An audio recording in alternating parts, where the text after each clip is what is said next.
আসসালামু আলাইকুম, সবাইকে শুভেচ্ছা জানিয়ে শুরু করছি চ্যানেল এস সংবাদ। পবিত্র আশুরা উপলক্ষে নর্থাম্পটনে বের করা হয় তাজিয়া মিছিল।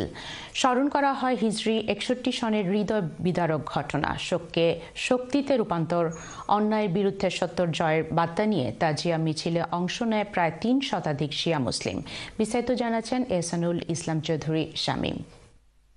প্রতি বছরের মতো এবারও পবিত্র আশুরায় নর্থাম্পটনের মাউন্টসের ইমাম বারগাহ হুসেনি দালান থেকে শিয়া সম্প্রদায়ের প্রায় 3 শতাধিক মানুষের অংশগ্রহণে বের করা হয় তাজিয়া মিছিল। স্মরণ করা হয় হিজরি 61 সনের কারবালার হৃদয় বিদারক ঘটনা। সুখকে শক্তিতে রূপান্তর আর অন্যায়ের বিরুদ্ধে সত্যের জয়ের বার্তা নিয়ে তাজিয়া মিছিলে অংশ নেয় শিয়া সম্প্রদায়ের বিভিন্ন বয়সী মানুষ। সুখের প্লে কার্ড ও ফেস্টুন নিয়ে মিছিলে অংশ নেয়। তাজিয়া তৈরি করা হয়েছে ইমাম হুসেনের সমাধি আদলে। একদল রয়েছে যারা সুখের গান গাইতে গাইতে সামনের দিকে এগুচ্ছেন।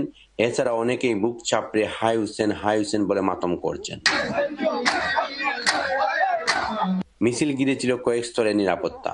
আয়োজকরা জানান, ন্যায় প্রতিষ্ঠায় ইমাম হুসেনের আত্মত্যাগ স্মরণ করতেই তাদের এই আয়োজন। आज 10th Muharram है आशूर, Shahadat day of grandson of the Prophet Muhammad, peace be upon him. So we all are here gathered to do matam and majlis. यही हम करते हैं हर साल। जो हमारे इमाम हुसैन थे जंग में शहीद हो गए थे, तब ये ऑनर करने का पूरा चलते है, पूरा राउंड करके एक दफा तबाक संचीर होता है। जुलजना का मतलब ये है कि करबला में जब मौला हुसैन की शहादत हुई तो ये वाहिद जानवर है जो कि वफादार और मौला हुसैन के साथ रहा। সুখকে শক্তিতে পরিণত করার আহ্বান জানানো হয় তাজিয়া মিছিলে। কারবালার স্মরণে মখমলের চাদুয়ার নিচে বহন করে নেওয়া হয় ইমাম হুসেন রাদিয়াল্লাহু তাআলা আনহুর প্রতীকী কবর। একই সাথে ইমাম হুসাইন, ইমাম হাসানের শিক্ষা দানের মাধ্যমে অন্যায় অনাচারের বিরুদ্ধে দাঁড়ানোর আহ্বান। Ehsanul Islam Chowdhury Shamim, channel S news, Northampton.